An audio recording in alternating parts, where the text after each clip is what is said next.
జగన్మోహన్ రెడ్డి ఎన్నికలకు ముందే చేతులెత్తేసాడా అంటే ఎస్ అవుననే సమాధానం వస్తుంది. ఇప్పటి వరకు నా వెంట్రుకు కూడా బేకలేరు, వాళ్ళంతా నథింగు, 175కు 175 సింహం సింగిల్గా వస్తుంది లాంటి డైలాగులు చాలా విన్నాం. కానీ ఇవన్నీ కూడా ప్రజలను మభ్యపెట్టడానికి జగన్మోహన్ రెడ్డి చేసినటువంటి డ్రామాలు, మాట్లాడినటువంటి మాటలు.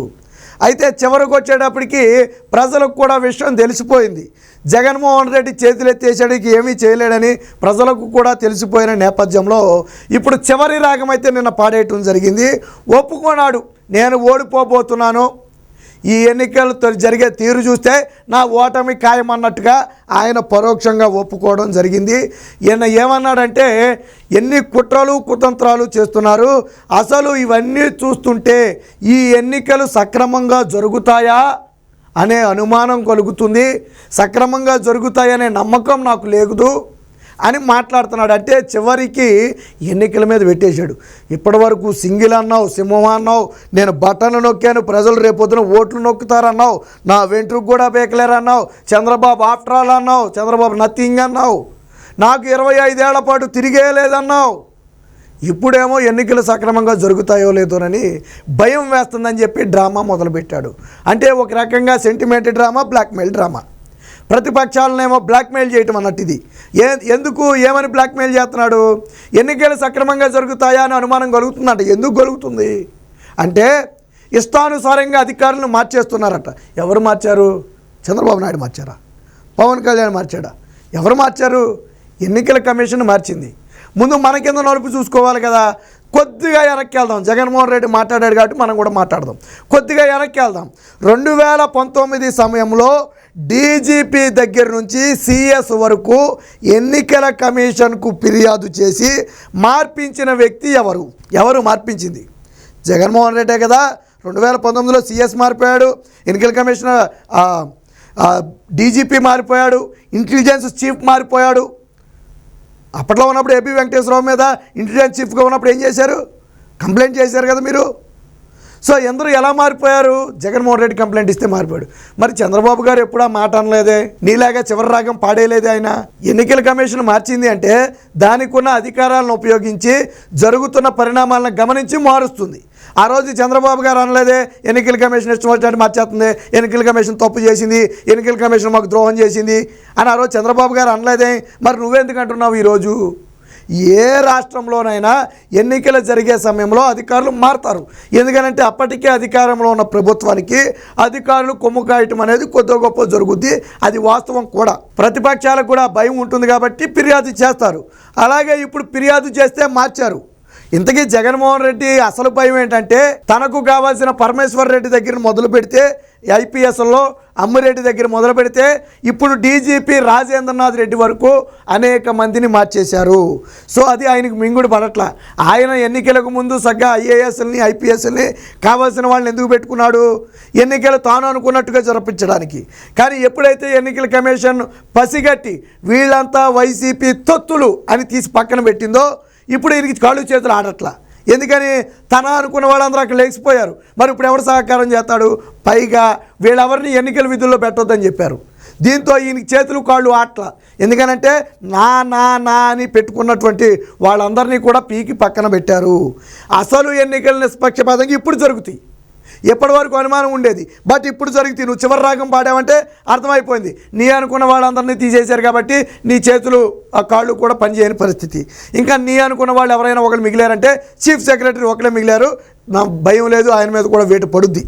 ఎందుకంటే చీఫ్ సెక్రటరీ మీద కూడా కంప్లైంట్లు ఉన్నాయి కాబట్టి ఆయన మీద కూడా వేటు పడుద్ది. మరి చివరికి చీఫ్ సెక్రటరీ నిన్న డీజీపీ మీద వేటు వేసేటప్పటికి జగన్మోహన్ రెడ్డిలోని ఆవేదన తణుకొచ్చేసింది. డీజీపీకి నీ తొత్తుగా వ్యవహరించినప్పుడు లేదా? డీజీపీ ప్రతిపక్షాల మీద దాడులు చేసినప్పుడు లేదా? పోలీసులందరూ ప్రతిపక్షాలు వేధించినప్పుడు లేదా? ఈరోజు వాళ్ళని మారిస్తే నీకు ఇబ్బంది వచ్చిందా? నువ్వు కోరుకోవాల్సింది ఏంటి? నిజాయితీగా ఆఫీసర్లను వేయండి, నిష్పక్షపాతంగా ఎన్నికలు జరపండి అని కోరుకోవాలా. కానీ నువ్వే నిష్పక్షపాతంగా అనుకున్నట్టు నువ్వు అనుకున్నట్టు ఎలాగా భయపెట్టి బెదిరించి ఓట్లు గుర్తించుకోవాలా. అది జరగదేమో నీకు భయం. అందుకే చివరి రాగం పాడేశాడు జగన్మోహన్ రెడ్డి. ఆ రాగం మీకు కూడా వినిపిస్తా చూడండి. చివరి రాగం ఏం పాడాడు? ఎన్నికలన్నీ కూడా బాగా జరుగుతాయి అన్న నమ్మకం రోజు రోజుకు కూడా సన్నగిల్లుతా ఉంది. ఇష్టానుసారంగా అధికారులందరినీ కూడా మార్చేస్తా ఉన్నారు. ఇన్ని కుట్రలు పన్నుతా ఉన్నారు. విన్నారు కదా ఏమన్నాడు? ఎన్నికలు సక్రమంగా జరుగుతాయనే నమ్మకం నాకు లేకుండా పోయింది. ఎందుకనంటే అధికారులు ఇష్టానుసారంగా మార్చేస్తున్నారు, నిధులను కూడా ఆపేస్తున్నారంట. సిగ్గుశరం ఉండాల. అప్పుడు ఏదైతే రైతు రుణమాఫీకి సంబంధించిన ఒక విడత డబ్బులు ఉన్నాయో ఎన్నికల సమయంలో ఆల్రెడీ డబ్బులు సిద్ధం చేసి విడుదల తేదీని సిద్ధం చేస్తే ఎన్నికల కమిషన్కి ఫిర్యాదు చేసి ఆ రోజు ఏదైతే రైతు రుణమాఫీ నిధులు ఉన్నాయో అవి విడుదల కాకుండా అడ్డుకున్నది నువ్వా కాదా? ఓకే, అడ్డుకున్నావు, ఎలక్షన్ కమిషన్ వద్దంది. తర్వాత గెలిచిన తర్వాత నువ్వు అవి విడుదల చేసావా? చేయలేదు. ఇప్పుడు కూడా నువ్వేం చేసావు? ఎన్నికల కోడ్కు ముందు బటన్లు నొక్కావు. సాధారణంగా బటన్లు నొక్కితే ఎప్పుడు పడాలని డబ్బులు? ఈ రోజు నొక్కితే సాయంత్రానికి పడాలా, పోనీ రేపటికి పడాలా, లేదా ఎల్లుండికి పడాలా కదా.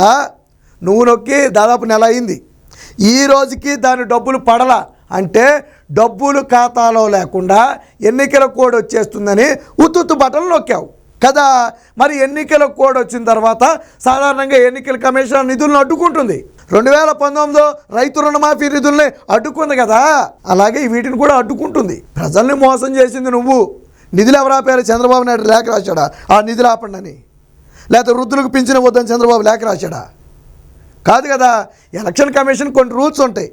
ఆ సమయంలో చేయకూడని పనులు నువ్వు చేస్తానంటే వాడు ఊరుకోరు. నువ్వు ఎంత చేతగాని దద్దమ్మ కాకపోతే నెల రోజుల క్రితం బటన్ నొక్కి ఆ డబ్బులు ఇప్పుడు వేస్తానని నువ్వు చెప్పుకున్నావంటే ఎంత చేతగాని వాడివి? నీ చేతగాని నువ్వే చెప్పుకున్నావు. నేను నెల రోజుల క్రితం నొక్కాను, డబ్బులు లేవు, ఇప్పుడు వచ్చాయి డబ్బులు, ఇప్పుడు వేస్తాను డబ్బులు. నెల రోజుల క్రితం నొక్కు, ఇప్పుడు డబ్బులు వేస్తావా? ఎన్నికలు కూడా వచ్చాక కరెక్ట్గా ఎన్నికలకు 4 రోజుల ముందే వేస్తావా? ఎన్నికలు ఎన్ని రోజులు? 4 రోజులే కదా ఉంది. 4 రోజుల ముందు డబ్బులు వేస్తావు నువ్వు. దాన్ని అడ్డుకోకూడదా? ఎవరు అడ్డుకున్నారు? ఎన్నికల కమిషన్ అడ్డుకుంది. అంటే ఈ ప్రజాస్వామ్యంలో ఎన్నికల కమిషను నువ్వు 2019లో ప్రతిపక్షంలో ఉన్నప్పుడు డీజీపీని మారిస్తే అద్భుతమైన ఎన్నికల కమిషన్, సిఎస్ని మారిస్తే అద్భుతమైన ఎన్నికల కమిషన్, అప్పుడు ఇంటెలిజెన్స్ చీఫ్ని మారిస్తే అద్భుతమైన ఎన్నికల కమిషన్, అప్పుడు రైతు రుణమాఫీ నిధులను అడ్డుకుంటే అద్భుతమైన కమిషన్ కదా. ఇప్పుడు నీ దగ్గరికి వచ్చేటప్పటికి ఎన్నికల కమిషన్ తప్పు చేసింది. ఆ రోజు చేస్తే మంచి పని, ఈ రోజు చేస్తే తప్పు. మాట్లాడటానికైనా ఉండాలి కదా. సో ఇదనమాట. దీనికి సంబంధించి ఇంకో వీడియో కూడా ఒకసారి చూద్దాం. ఇదే వీడియో. ఇన్ని కుట్రలు, అందుకే ఇన్ని అబద్ధాలు, అందుకే ఇవన్నీ కూడా జరుగుతూ ఉన్నాయి. అబద్ధాలు అన్నది ఏ స్థాయిలోకి వెళ్ళిపోయాయి అంటే ఎన్నికలు వచ్చేసరికి మీరే చూస్తూ ఉన్నారు. నిజంగా ఎన్నికలన్నీ కూడా బాగా జరుగుతాయి అన్న నమ్మకం రోజు రోజుకు కూడా సన్నగిల్లుతా ఉంది. అది నేను ఓడిపోతాననే నమ్మకం రోజు రోజుకి నాకు పెరుగుతుంది. అందుకనే ఎన్నికలు సక్రమంగా ఎప్పుడైనా సరే చూడండి, యుద్ధంలో చేతులు ఎత్తేసిన వాడే ఇలాంటి బేల మాటలు మాట్లాడతాడు. 2019లో చంద్రబాబు గారు ఏ రోజు కూడా ఇదిగో అయిపోయింది నా పని అనే రోజు చేతులు ఎత్తలా. 23 సీట్ల నుంచి ఈరోజు ముఖ్యమంత్రి అయ్యే స్థాయి వరకు కూడా ఆయన ఎదుర్కొంటూ వచ్చాడు. నీలాగా చివరికి వచ్చేటప్పటికి కాడిపడేలా జగన్మోహన్ రెడ్డి ఇప్పుడు కాడిపడేశాడు. అయిపోయింది. ఏమన్నాడు మీరేనండి? ఆ నిస్సహాయత ఒకసారి మీరు మాటల్లో వినండి. ఇన్ని కుట్రలు, అందుకే ఇన్ని అబద్ధాలు, అందుకే ఇవన్నీ కూడా జరుగుతూ ఉన్నాయి. అబద్ధాలు అన్నది ఏ స్థాయిలోకి వెళ్ళిపోయాయి అంటే ఎన్నికలు వచ్చేసరికి మీరే చూస్తూ ఉన్నారు. నిజంగా ఎన్నికలన్నీ కూడా బాగా జరుగుతాయి అన్న నమ్మకం రోజు రోజుకు కూడా సన్నగిల్లుతా ఉంది. అర్థమైందా? రోజు రోజుకి ఎందుకు సన్నగిలుగుతుందంటే మొదట కొంతమంది ఐపీఎస్లు తప్పించారు, తర్వాత ఐఏఎస్ని తప్పించారు, మళ్ళీ ఐపీఎస్ని తప్పించారు, నిన్న డీజీపీని తప్పించారు, రేపు సిఎస్ని తప్పిస్తారు. ఎందుకని? వీళ్ళంతా జగన్ మనుషులు. ఎప్పుడైతే జగన్ మనుషులను తీసేశారో అప్పుడు జగన్మోహన్ రెడ్డికి ఎన్నికలు సక్రమంగా జరుగుతాయనే నమ్మకం లేదంట. అది సక్రమంగా జరగటం కాదు, నువ్వు అనుకున్నట్టు జరగటం. జగన్మోహన్ రెడ్డి అనుకున్నట్టుగా ఎన్నికలు జరగటం లేదు కాబట్టి ఆయనలో భయం మొదలైంది. రోజు రోజుకి ఆశలు సన్నగిల్లుతున్నాయి. ఓటమి భయం కట్టలు తెంచుకుంది. వాస్తవం బయటకు వచ్చేసింది. ఎన్నికలకు ముందే జగన్మోహన్ రెడ్డి 2 చేతులు ఎత్తేసి కాడి పడేశాడు.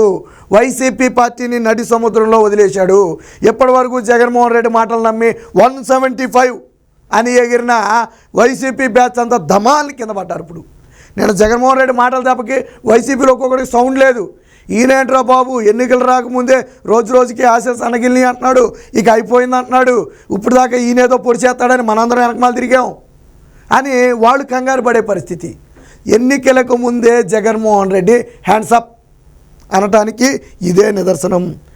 కేవలం ఎందుకో మంచి చేసే మీ జగన్ ఒక్కడు ఉండకుండా చేసేందుకు ఇన్ని కుట్రలు చేస్తా ఉన్నారు. నువ్వు ఉండకుండా చేయాలంటే ఎన్నికల్లో పోటీ చేయకుండా చేస్తారు తప్ప ఎన్నికల్లో పోటీ చేయాలని ఎవడు చేయడు. అంటే ఒక రకంగా ఏంటంటే జగన్మోహన్ రెడ్డి మానసిక పరిస్థితి మీద నిజంగానే ఆందోళన కలుగుతుంది. షర్మిల చెప్పిన మాట వాస్తవం. ఎప్పుడైతే అధికారులను ఎన్నికల కమిషన్ మార్చిందో జగన్మోహన్ రెడ్డి మానసిక పరిస్థితి సరిగ్గా లేదు. రెండోది, అనుకున్నట్టుగా శవం దొరకల ఎన్నికలకు ముందు. బేసిక్గా జగన్మోహన్ రెడ్డి గారి సింపతి డ్రామా ఏంటి? శవాలను అడ్డం పెట్టుకుని ఎన్నికలకు వెళ్ళాలా? ఎవరి శవం దొరకలేదు, అందరూ దూరం అయిపోయారు. సొంత కుటుంబంలో తల్లి అమెరికా పారిపోయింది, చెల్లా దూరంగా వేరే చోట పోటీ చేస్తుంది, ఇంకో చెల్లా జగన్మోహన్ రెడ్డికి వ్యతిరేకంగా ఉంది. ఇంకెవరున్నారు ఆ కుటుంబంలో? భారతీరెడ్డి తప్ప. జగన్మోహన్ రెడ్డి అనుకున్నట్టుగా సాగట్ల. బేసిక్గా తను శవాన్ని అడ్డం పెట్టుకుని దాంతో రాజకీయం చేసి సింపతి పొందితే అది ఆయనకి సెంటిమెంటు. దొరకలేదు. నేను షర్మిల చెప్పిన మాట కరెక్టే. మానసిక పరిస్థితి ఆందోళనకరంగానే ఉంది. ఎందుకనంటే రోజు రోజుకి ఆశలు సన్నగిలిపోతున్నాయి. ఏదో జరిగిపోతుంది, ఎన్నికల కమిషన్ ఏదో చేస్తుంది, నిధులు ఆపేశారు, అధికారులు కంగారు పడిపోతున్నాడు. ఎందుకంత కంగారు? అది ప్రజాస్వామ్యంలో జరిగేదే, అదేం కొత్తగా. నీకు ఎన్నికల కమిషన్తో ఏం పని? ఓటేసేది ఎవరు? ప్రజలు కదా. నీకు అధికారితో ఏం పని? నీకు డీజీపీతో ఏం పని? సిఎస్తో ఏం పని? లేదా కానిస్టేబుల్తో ఏం పని? నీకు ఎవరు కావాలి? ఓటేసేవాడు కావాలి. నిజంగా నీ వల్ల మంచి జరుగుంటే 100 మంది చేతులు అడ్డం పెట్టినా ఓటేసేవాడు వెళ్ళి నీ గుర్తుగా నొక్కుతాడు, ఫ్యాన్ గుర్తుకి. నువ్వు నిజంగా మంచి చేసుంటే. నువ్వు చెడు చేస్తుంటే 100 మంది అడ్డుకున్నా అదే వాడు వెళ్ళి వేరొక గుర్తుకు నొక్కుతాడు కదా. కాబట్టి నీకు ఓట్లు వేయాల్సింది ప్రజలు. దానికి అధికారులు ఏంటి సంబంధం? ఏమన్నా ఓటర్ని ఏమన్నా అధికారులు వెళ్ళిపోయి గట్టిగా పట్టుకుంటారా నువ్వు ఓటేయడానికి వెళ్ళొద్దని? కాదు కదా. కానీ నీ ఉద్దేశం ఏంటి? నువ్వు అనుకున్నట్టు జరగాలి, రిగ్గింగ్ జరగాలి, బెదిరింపులు జరగాలి. అవన్నీ జరగాలంటే నీ అధికారులు ఉండాలి. ఇప్పుడు వాళ్ళు లేకుండా పోయేటప్పటికి నీ కాళ్ళు చేతులు అట్లా చచ్చుపడిపోయిన పరిస్థితి. ఒక రకంగా ఏంటంటే రాజకీయ సన్యాసం జగన్మోహన్ రెడ్డి ప్రకటించినట్టుగానే కనపడుతుంది. మొత్తంగా గతంలో జగన్మోహన్ రెడ్డి మాటలు ఒకసారి చూపిస్తాం మీకు. అంటే జగన్మోహన్ రెడ్డి ఎంతలా దిగజారిపోయాడు అనాలంటే మీకు తెలియాలి కదా. ఇది చూడండి, ఇక్కడ నా వెంట్రుక కూడా పీకలేరు, గుండెపోటు వచ్చి టికెట్ కొంటారు, ప్రతిపక్షాలు మీడియాకు జగన్ శాపమంట. సో అంటే మీడియా మీద జగన్మోహన్ రెడ్డి ఆక్రోశం. ఇది వెంట్రుక చూపించాడు కదా, మీకు తెలుసు కదా, ఇలా పీకి చూపించాడు. ఈ స్టైలు వెంట్రుక పీకిచ్చి చూపించిన స్టైల్ ఇది. ఊడిపోయింది వెంట్రుక, పక్కన పెట్టు. నన్నే నమ్మండి. వెంట్రుక తర్వాత ఏమైంది? నన్నే నమ్మండి, వాళ్ళని నమ్మకండి. దుష్ట చతుష్టయాన్ని అబద్ధాలు. మీకు నేను తోడు కావాలి, నాకు మీ తోడు కావాలి. విశాఖ సదస్సులో జగన్ వెంట్రుక అయిపోయింది, నా వెంట్రుక బేకలేరు అయిపోయింది. ఇప్పుడు వాళ్ళని నమ్మొద్దు, నన్ను నమ్మండి. నేనే మంచోడిని. అదే వాళ్ళొద్దు, చంద్రబాబు వద్దు, నేనే నన్ను దిగాడు కిందకి కదా. ఇప్పుడు చూడండి, మిమ్మల్నే నమ్ముకున్నా, ధమాలు పడిపోయాడుక. పీకలేమన్నాడు, నమ్మండి అన్నాడు, మిమ్మల్నే నమ్ముకున్నాను అన్నాడు. ఇక్కడేమన్నాడు చూడండి, మిమ్మల్నే నమ్ముకున్నా, నా రాష్ట్రం, నా ప్రజలు, నా జీవితం. ఎక్కడ నా వెంట్రుక, ఎక్కడ మిమ్మల్ని నమ్ముకున్నా? ఇప్పుడేమన్నావు నువ్వు? చివరిలో ఏదో రాగం పాడేవేంటది? రోజు రోజుకి ఆశలు సన్నగిల్లుతున్నాయి అంటే పాతాళానికి. ఇప్పటి వరకు భూమి మీదే పడ్డావు నడ్డి విరిగేటట్టు, ఇప్పుడు పాతాళానికి వెళ్ళిపోయావు. అంటే జగన్మోహన్ రెడ్డి పతనం ఏ స్థాయిలో ఉందో చూడండి. నా వెంట్రుక దగ్గర నుంచి,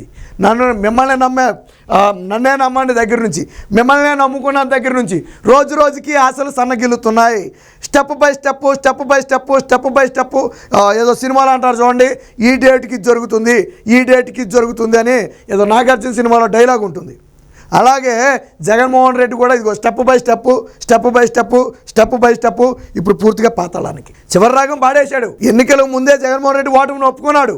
రోజు రోజుకి ఆశలు సన్నగిల్లుతున్నాయంటే ఇక మనం ఓడిపోతున్నాం, మీరు మానసికంగా సిద్ధంగా ఉండండి. ఇప్పుడు ఎవరైనా ఏం చెప్పాలా? ధైర్యం ఉన్నవాడు ఏమంటాడు? మీరు ఎన్ని కుతంత్రాలు పన్నినా, ఎన్ని కుట్రలు చేసినా గెలిచేది నేనే, ప్రజలు నా వెనకున్నారని చెప్పాలా. దమ్మున్నోడు చెప్పే మాట అది. నువ్వు గెలుతావో సత్తావో తర్వాత సంగతి. అయిపోయింది. రోజు రోజుకి ఆశలు సన్నగిలుతున్నాయి, వీళ్ళు కుట్రలు చేస్తున్నారు, అధికారులను మార్చేస్తున్నారు, డబ్బులు ఆపేస్తున్నారు. అయిపోయింది, చేతులు ఎత్తేసావు. సో జగన్మోహన్ రెడ్డి దేన స్థితికి ఇదే ఉదాహరణ. జగన్మోహన్ రెడ్డి ఓటమిని ముందే అంగీకరించాడు అనడానికి నిన్న మాటలే ఒక ఉదాహరణ.